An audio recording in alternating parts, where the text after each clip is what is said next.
فرقان حمید تیسرا پارہ اللہ رب العزت ارشاد فرماتا ہے تلک الرسل فضلنا، یہ رسول ہیں بعض کو بعض پر ہم نے فضیلت عطا کی ہے، بعض کو بعض پر ہم نے فضیلت عطا کی ہے۔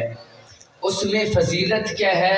منہم من کلم اللہ، ان میں سے کچھ وہ ہیں جن کے ساتھ اللہ نے کلام کیا ہے۔ منہم من کلم اللہ ورفع بعضهم درجات، ان میں سے بعض وہ ہیں، ان میں کوئی ایسا بھی ہے جن کو اللہ نے درجوں بلندیاں عطا فرما دی ہیں۔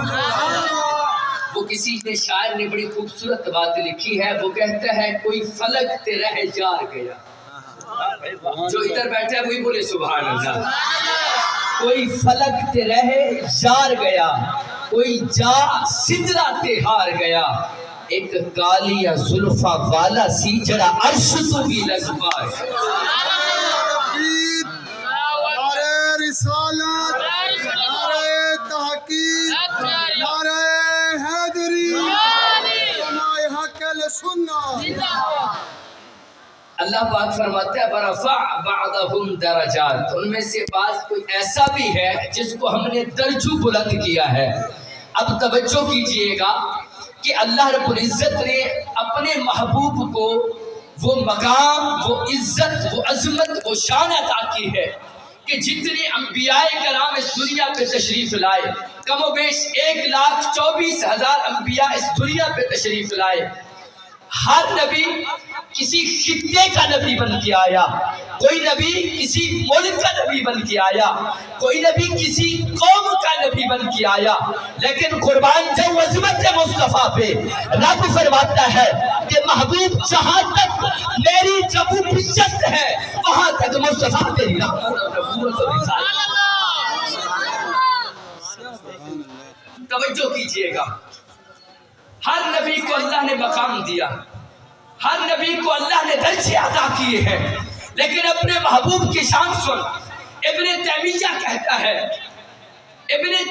کہتا ہے کہ حضور آقا علیہ السلام کی تعظیم و توقیر بیان کرنا، حضور کی شان بیان کرنا ایسے سمجھے کہ دین کو بیان کرنے کے مترادف ہیں۔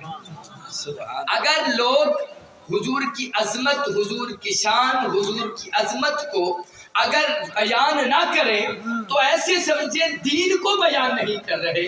تو علامہ اقبال ہمارے معاشرے کو دیکھ کے کہتا ہے، اقبال کہتا ہے عہد ما لازمہ بےگاہ نہ کر، از جمال مصطفیٰ بےگاہ نہ کر۔ قلندر لاہوری کہتا ہے کہ آج کے معاشرے میں ہمارا نوجوان اس نسل کو، اس نوجوان کو، ہمارے نوجوان جنریشن کو حضور آقا علیہ السلام کے ذکر سے دور کیا جا رہا ہے۔ آج لوگ کہتے ہیں میلاد کیوں مناتے ہو، تذکرے کیوں کرتے ہو؟ اقبال کہتا ہے یہ نوجوان جنریشن کو حضور کے تذکروں سے دور کیا جا رہا ہے۔ میں نے پوچھا اقبال بتا مقام کیسے ملتا ہے، عظمت کیسے ملتی ہے، شان کیسے ملتا ہے؟ اقبال نے 2 جملوں میں جو الفاظ بولے ہیں، جو الفاظ اقبال نے بولے ہیں، توجہ ہے تو سنا دو سبحان اللہ۔ ایسے نہیں گبرو سے ہاتھ نکال کے کہیں سبحان اللہ۔ اقبال کہتا ہے کہ اگر عزت اٹھانی ہے، اگر مقام حاصل کرنا ہے، اگر دنیا پہ شان بنانی ہے تو آؤ 2 جملوں میں اقبال کہتا ہے کہ محمد سے وفا تو نے تو ہم تیرے ہیں، یہ جہاں ہے کیا چیز لوح قلم نے۔ اگر عزت حاصل کرنی ہے، اگر مقام حاصل کرنا ہے تو پھر اقبال کہتا ہے حضور کی غلامی میں آ جا، حضور آقا علیہ السلام کی محبت میں آ جا، یہ ساری کائنات میرے تابع ہو جائے گی۔ میں نے پوچھا حسان بن ثابت سے، حسان ذرا تو بتا حضور کی شان کیا ہے، حضور کی عظمت کیا ہے، حضور کا مقام کیا ہے؟ حسان بن ثابت نے اپنے لہجے میں گفتگو کی۔ حسان بن ثابت کہتا ہے ما ان مدحت محمد بمقالت،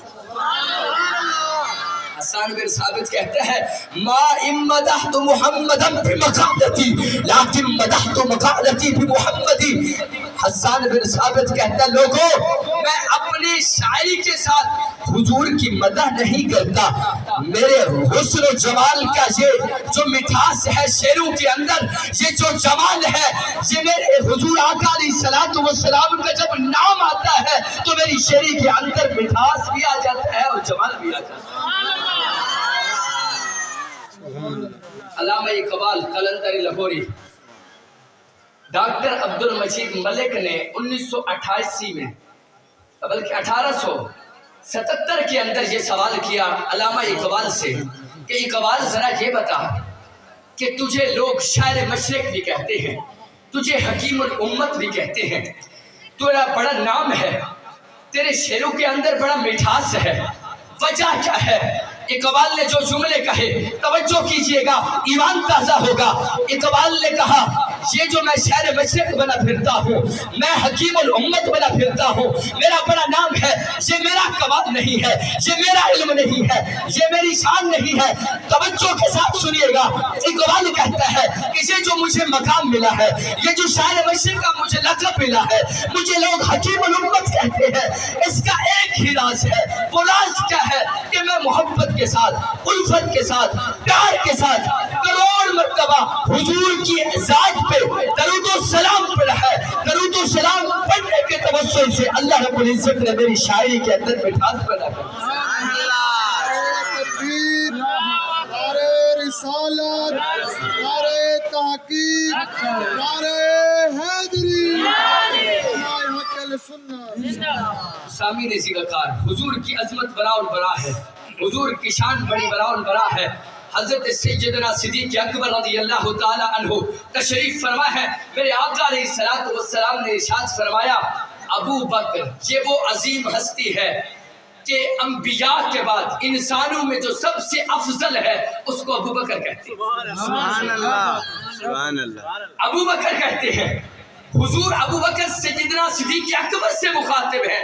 میرے آقا علیہ الصلوۃ والسلام نے ارشاد فرمایا ابو بکر سن یا ابا بکر حقیقتی غیر ربی، ابو بکر رب کے سوا میری حقیقت کو کوئی جان بھی نہیں سکتا۔ یہ میری حقیقت کیا ہے؟ لوگ کہتے ہیں نبی ہمارے جیسا ہے، لیکن سن سیدنا صدیق اکبر کو حضور فرما رہے ہیں کہ ابو بکر میرے رب کے سوا مجھے میری حقیقت کو کوئی جانتا بھی نہیں۔ تو سامعین اسی وقار جس نے محبت رکھی، جس نے پیار رکھا، جس نے الفت رکھی، ایک اگر اجازت ہو تو سنا دو، ذوق سے کہیں سبحان اللہ۔ قرآن مجید فرقان حمید حافظ صاحب اللہ پاک فرماتے ہیں والنجم، قسم ہے ستارے کی۔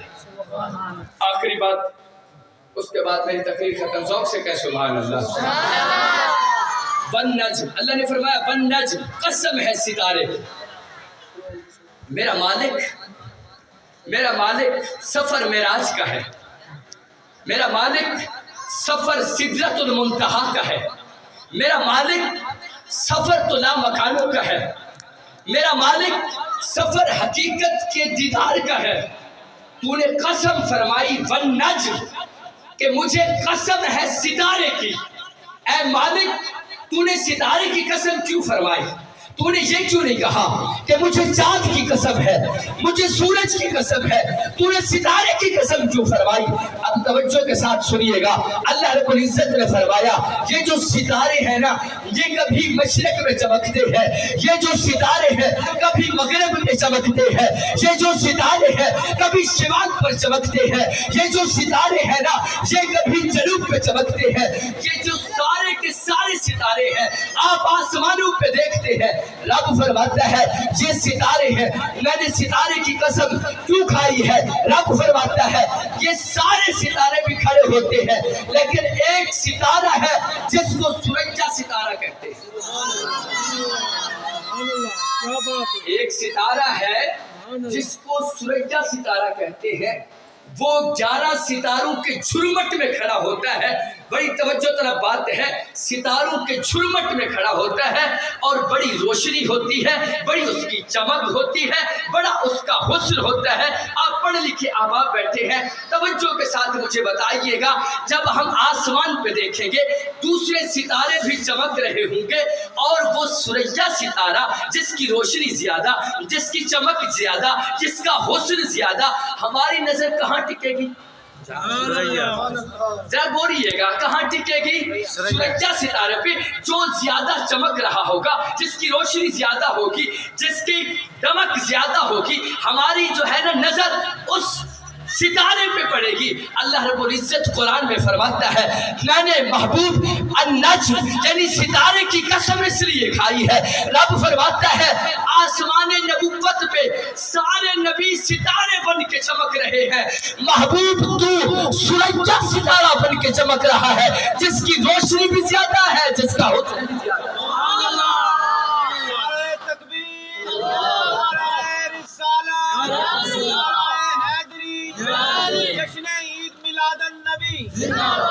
حضور آقا علیہ السلام سوریا ستارہ بن کے چمک رہے ہیں۔ سوریا ستارے کی وہ شان جس کی چمک زیادہ، جس کی روشنی زیادہ، جس کا حسن زیادہ۔ ارے میرے بھائیوں، وقت نہیں ہے، وقت کے دامن میں گنجائش نہیں ہے، توجہ کے ساتھ سنیے گا حضور کا حسن کیسا حسن ہے۔ اعلیٰ حضرت عظیم البرکت بریلوی کا امام بول اٹھتا ہے، وہ فرماتے ہیں حسن یوسف کے کبھی مصر میں انگشت زنا، حسن یوسف پہ کٹی مصر میں انگشت زنا، سر کٹاتے ہیں تیرے نام پہ مردان ادا۔ سبحان اللہ۔ وہ حضرت یوسف جس کے حسن کو دیکھ کر مصر کی عورتوں کی انگلیاں کٹ گئیں، اب مصطفیٰ کے حسن کی بات سن کہ مصطفیٰ کا وہ حسن ہے، وہاں عورتیں ہاتھ کٹا بیٹھی ہیں حسن یوسف پہ۔ مصطفیٰ کے چہرے کو جب چاند دیکھتا ہے تو چاند دو ٹکڑے ہو جاتے ہیں۔ سبحان اللہ، سبحان اللہ۔ وہ یوسف کا حسن ہے کہ عورتیں ہاتھ کٹا رہی ہیں جہاں چاند کے دو ٹکڑے ہو رہے ہیں۔ سبحان وہ اللہ۔ کسی نے کیا خوب لکھا حضور کے حسن کے حوالے سے، جو حضور کے قرب میں بیٹھا تھا نا، قرب میں حضور کی قربت میں جس نے آمنے سامنے دیکھا وہ ابو ہریرہ تھے، وہ حضرت عائشہ صدیقہ تھی، وہ حضرت ام سلمہ تھی، وہ سیدہ خدیجہ الکبریٰ تھی، جنہوں نے قریب سے دیکھا حضرت ابو ہریرہ حضور کے حسن کو دیکھ کے آپ کیا فرماتے ہیں؟ آپ فرماتے ہیں کل قمری لیلۃ البدر کہ محبوب کا چہرہ ایسا تھا جیسے چودھویں کا چاند، محبوب کا چہرہ ایسا تھا جیسے چودھویں کا چاند ہو، لیکن کہنے لگے نہیں چودھویں کا چاند سے تشبیہ میں دے رہا ہوں، لیکن چودھویں کے چاند کی طرح نہیں تھا۔ اے ابو ہریرہ بتا حضور کا حسن کیسا تھا؟ ابو ہریرہ فرماتے ہیں لم ارا قبلہ ولا بعدہ۔ ارے میرے بھائیوں، ابو ہریرہ فرماتے ہیں لوگوں حضور کا حسن وہ ہے کہ میں نے حضور جیسا ہنسی نہ میں نے پہلے دیکھا نہ بعد میں۔ جو قریب میں کھڑا تھا، ساتھ حسان بن ثابت کھڑے تھے، وہ بھی بول اٹھے، وہ فرماتے ہیں وَأَحْسَنُ مِنْكَ لَمْ تَرَ قَطُّ عَيْنِي وَأَجْمَلُ مِنْكَ لَمْ تَلِدِ النِّسَاءُ۔ ابو ہریرہ تو کہتا ہے نہ حضور جیسا پہلے تھا نہ بعد میں آئے گا۔ ارے کیسے کوئی ہو سکتا ہے کہ اللہ رب العزت نے محبوب جیسا کوئی بنایا بھی نہیں ہے۔ خُلِقْتَ مُبَدَّعًا مِنْ كُلِّ عَيْبٍ كَأَنَّكَ قَدْ خُلِقْتَ كَمَا تَشَاءُ۔ جیسا جیسا میرا محبوب چاہتا گیا خدا ویسے بناتا گیا۔ اب جو کھڑا تھا نا قریب میں، اس نے دیکھ کے یہ جملے کہے۔ اب جو 1400 سال بعد دور سے حضور کو دیکھا، جو جملے اس نے بولے ہیں سنا دوں؟ سبحان اللہ۔ آخری جملے ہیں، توجہ کے ساتھ آخر تک بندہ کہے سبحان اللہ۔ ایسے نہیں گھگرو سے ہاتھ نکال کے کہے سبحان اللہ۔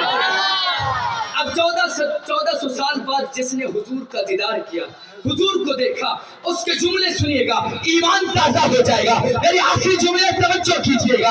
انہوں نے کیا کہا جب اس نے حضور کے چہرے کو دیکھا، حضور کے حسن کو دیکھا، چہرہ والضحیٰ پہ نظر پڑی، واللیل کی زلفوں پہ نظر پڑی، تو کیا کہا؟ انہوں نے کہا مکھ چندر بدن شاشانی ہے، متھے چمک دلال نورانی ہے، کالی سرخ کے انگ مستانی ہے، مخمور آنکھی ہے مدفن۔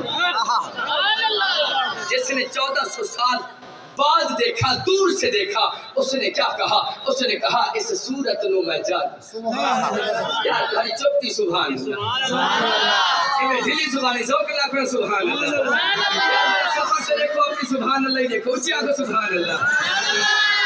انہوں نے کیا فرمایا؟ انہوں نے کہا اس صورت نو میں جانا تھا کہ جان جہانا تھا، سچ آنکھ دے رب دی بشانا تھا، جس شانہ تو شانہ سب بڑے۔ تو جس نے دور سے دیکھا اس نے کہا حضور جیسا سوڑا ہے بھی۔ اب خواجہ فرید سرائکیٹ کیا فرمائے؟ اجازت ہوگا تو سنا میں چاہتا ہوں۔ خواجہ فرید کوٹ مٹھن والی سرکار آپ کیا فرماتے ہیں؟ جب آپ کھڑے تھے نا کعبہ بیت اللہ میں صفا مروا دوڑ رہے تھے، اس وقت آپ کیا کہہ رہے تھے؟ آپ کہہ رہے تھے تتی تھی چوگن چوتھار تھے۔ جس کو سمجھ آئیے بول بولے آپ جب کعبہ بیت اللہ میں کھڑے تھے، صفا مروا میں کھڑے تھے، آپ نے کیا کہا؟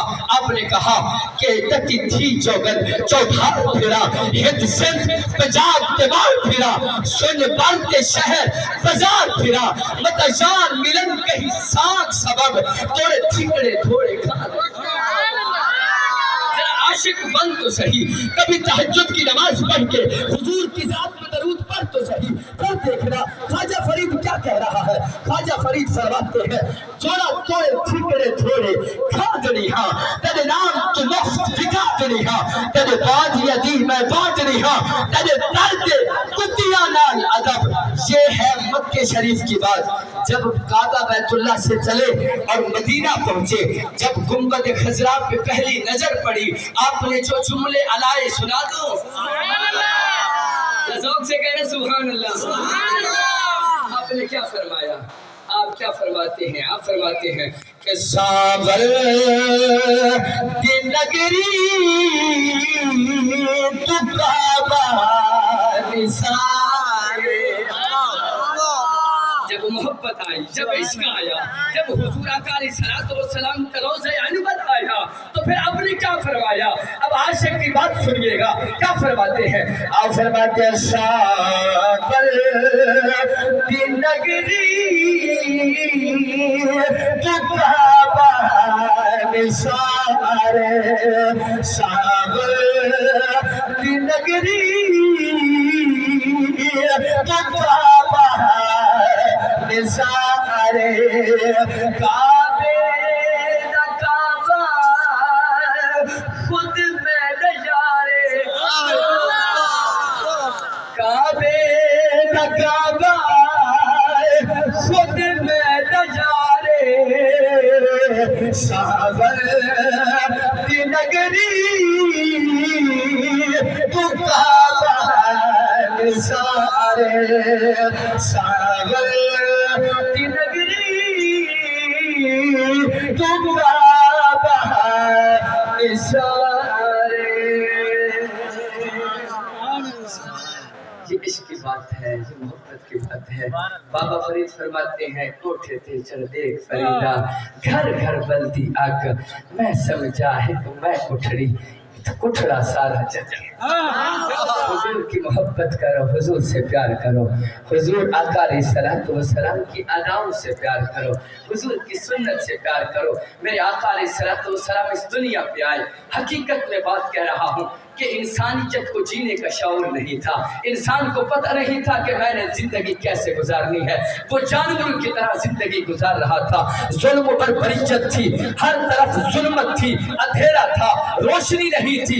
انسانیت کو پتہ نہیں تھا کہ انسان کے حقوق کیا ہے، جانوروں کے حقوق کیا ہے۔ لیکن جب حضور آئے تو رحمت ایک ایسی برسی، خدا کی عزت کی قسم، حضرت دہیہ قلبی حضور کے صحابی ہے، توجہ ہے حضرت دہیہ قلبی یہ جب ایام جاہلیت میں تھے، آپ فرماتے ہیں 69 زندہ بچیوں کو میں نے اپنے ہاتھوں سے دفن کیا ہے۔ 69 زندہ بچیوں کو میں نے دفن کیا ہے۔ ایک دن حضور کی خدمت میں آئے، آ کر عرض کرتے ہیں حضور مجرم بڑا ہو، گناہگار بڑا ہو، میں نے 69 بچیوں کو اپنے ہاتھوں سے زندہ دفن کیا ہے، حضور میری بخشش ہے کہ نہیں؟ حضور رو رہے ہیں، حضور آئے تو انسانوں کو جینے کا شعور آیا. حضرت دہیا کلبی حضور کو اپنے دکھڑے سنا رہے ہیں. رب نے فرمایا محبوب یہ تیری چوکھٹ پہ آیا ہے, میں اس کے گناہوں کو دیکھوں یا محبوب تیری رحمت کو؟ محبوب تیری چوکھٹ پہ آ گیا ہے, اب اس کے سارے گناہ معاف ہیں. اب توجہ کیجئے گا, وہ دہیا کلبی حضور کے وہ صحابی جب زمین پہ چلتے تھے تو پنجوں کے بل چلا کرتے تھے, پنجوں کے بل چلا کرتے تھے. کسی نے پوچھا دہیا کلبی کیا ہو گیا ہے, پنجوں کے بل چلتا کیوں ہے؟ اب دہیا کلبی کے جملے سنیے گا, میری تقریر ختم. دہیا کلبی نے کہا لوگوں خدا کی عزت کی قسم, جب ایام جاہلیت تھی میں نے 69 زندہ بچیوں کو دفن کیا ہے, مجھے خبر نہیں تھی کہ انسان کے حقوق کیا ہے, مجھے